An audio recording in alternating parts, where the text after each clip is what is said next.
திறமையான, தைரியமான இயக்குனர் திருமதி கிருத்திகா உதயநிதி அவர்களை பேச அழைக்கிறேன்.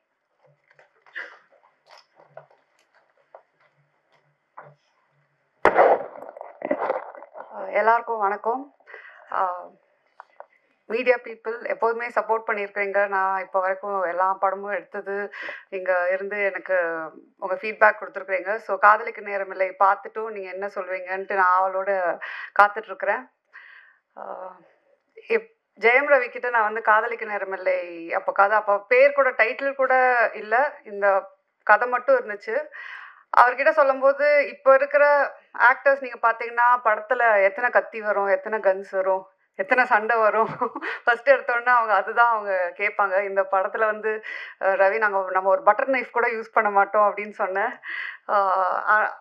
தைரியமாக அந்த படம் யூஸ்வலாக ஒரு ஆக்டர் வந்து கொஞ்சம் ஆக்ஷன் படமே பண்ணிகிட்ருக்கிறேன், நான் அந்த இமேஜ் நான் மெயின்டைன் பண்ணணும், இந்த இமேஜ்க்குள்ளே நான் திருப்பி வந்துட்டேன்னா அப்படின்ற ஒரு குழப்பம் இருக்கும். ரவிக்கு ரொம்ப கிளியராக ஃபஸ்ட்டு எடுத்தோடனே நான் பண்ணுறேன், அவ்வளோதான். அதுக்கப்புறம் நோ லுக்கிங் பேக், வேறு எதுவுமே கேள்வி கேட்கல. தைரியமாக என்னை நம்பி அவர் வந்து இந்த கதை பண்ணார். So thank you Ravi. அண்ட் நீங்கள் பாலச்சந்தர் சாரோட என்னை கம்பேர் பண்ணும்போது எனக்கு ஒரு வாட்டி I am getting goose bumps because I am so like overwhelmed by that. I adore him. Nithya Menon வந்து நான் அவங்க சொன்ன மாதிரி அவங்ககிட்ட கதை சொல்லும்போது எனக்கு தெரியும் அவங்க ரொம்ப செலக்டிவாக கதை பண்ணுவாங்க. அண்ட் ஆல்ரெடி அவங்கள பற்றி என்ன நான் கேள்விப்பட்டிருக்கிறேன்னா அவங்க எல்லாத்துலேயும் ரொம்ப கரெக்டாக இருப்பாங்க, ஸ்ட்ரெயிட் ஃபார்வர்டாக இருப்பாங்க. சம்டைம்ஸ் சில இடத்துலலாம் கொஞ்சம் ஸ்ட்ரிக்டாக இருப்பீங்கன்னு கூட நான் கேள்விப்பட்டிருக்கிறேன்.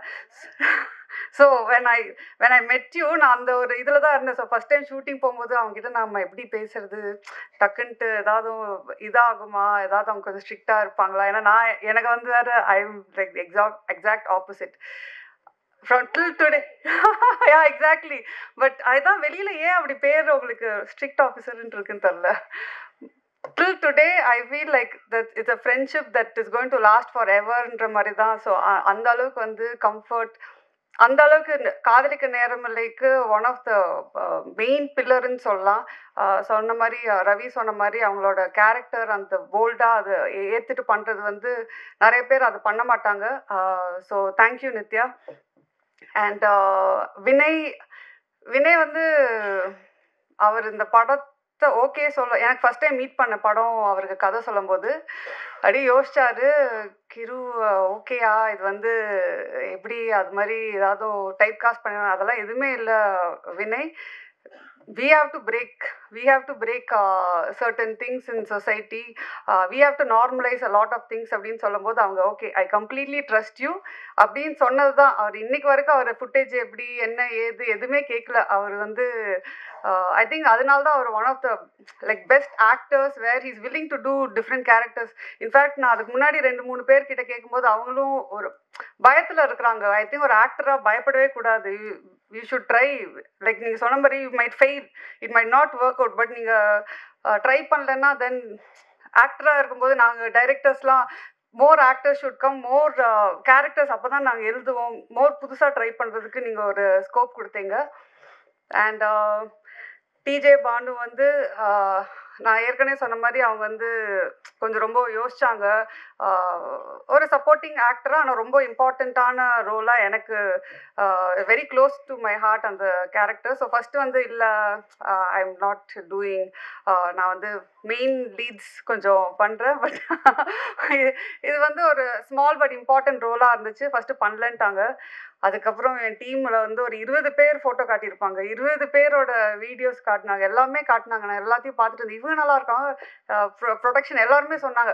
எல்லாம் அந்த 20 பேரையும் பார்த்துட்டு வந்து திருப்பி நான் டிஜே பானுல தான் வந்து நிற்பேன். திருப்பி அவங்களுக்கு ஃபோன் பண்ணுவேன், கொஞ்சம் கன்சிடர் பண்ணுங்களேன், இல்லை பரவாயில்ல, திருப்பியும் ஒரு ரவுண்டு போகும். அது மாதிரி ஃபைனலாக வந்து சரி இவங்க நான் நடிக்கலைன்னா இவங்க என்னை விட மாட்டாங்கன்ற இதுலேயே அவங்க வந்து ஓகே சொன்னாங்க. So I am happy. நான் அவங்கக்கிட்ட சொன்னேன், ரமன் சார் வந்து அவங்களோட தீம்க்கு வந்து ஒரு சாங்கு அவ்வளோ பியூட்டிஃபுல்லாக அவனை போட்டு வச்சுருக்காங்க. So at least for that reason I think you should be really happy doing this film.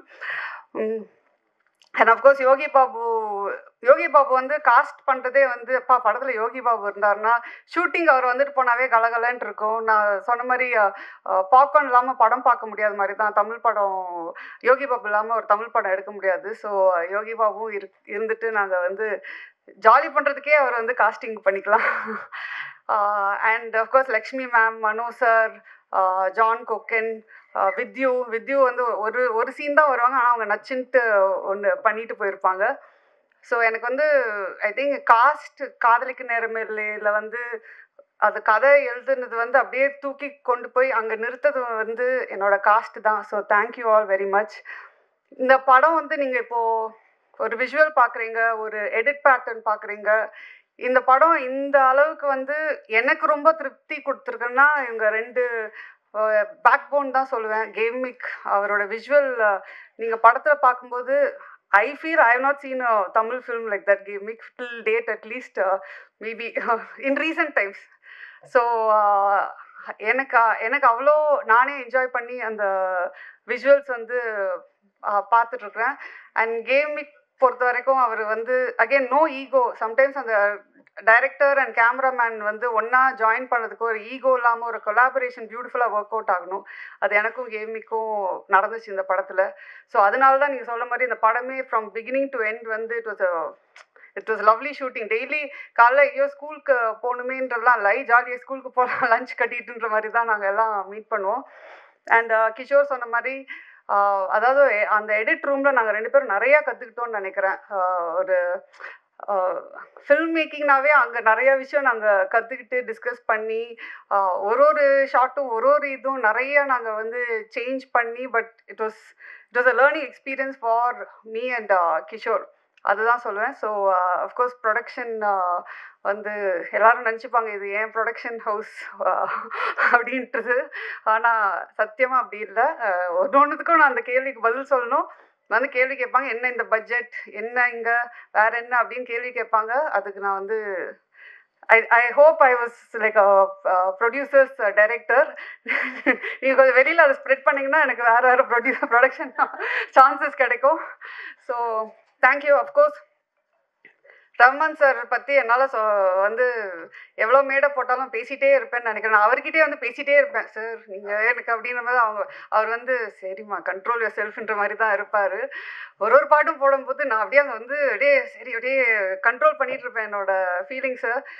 சூப்பராக பாட்டு ஒரு பாட்டுமே வந்து டைம் எடுத்து போட்டு try this out, if you don't like டெல்லுன்னு வேறு சொல்லுவார். எனக்கு வந்து எப்படி அவருக்கு பிடிக்கல, ஃபர்ஸ்ட் ஆஃப் ஆல் எப்படி ஒரு ரஹ்மான் சார் பாட்டு பிடிக்காமல் இருக்க முடியும், பிடிக்கலனாலும் எப்படி சொல்கிறதுன்ற போது ஒரு பாட்டில் எனக்கு சார் இது வந்து கொஞ்சம் அந்த மூடுக்கு செட் ஆகலை சார் அப்படின்னு சொன்னால் அப்படியா சரி ஓகே வேறு போட்டு கொடுத்துடலான்னு தான். அவர் வந்து அதான் சொன்னேன், அவர் வந்து ஒரு லெஜெண்ட். ஆனால் அவருக்கே அது தெரியாது அவர் வந்து லெஜெண்டுன்றது தான். ஸோ அதுதான் அவரோட பியூட்டி, அவரோட நேச்சரு. எனக்கு வந்து I think all of us should strive to be like Rahman sir.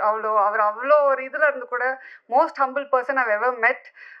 So I think இந்த ப்ராஜெக்டே எனக்கு ட்ரீம் கம் ட்ரூவாக வந்துச்சு.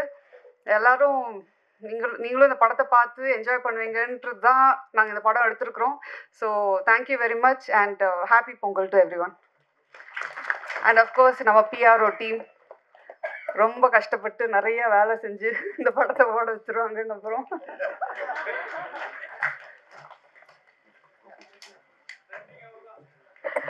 ஒரு குரூப்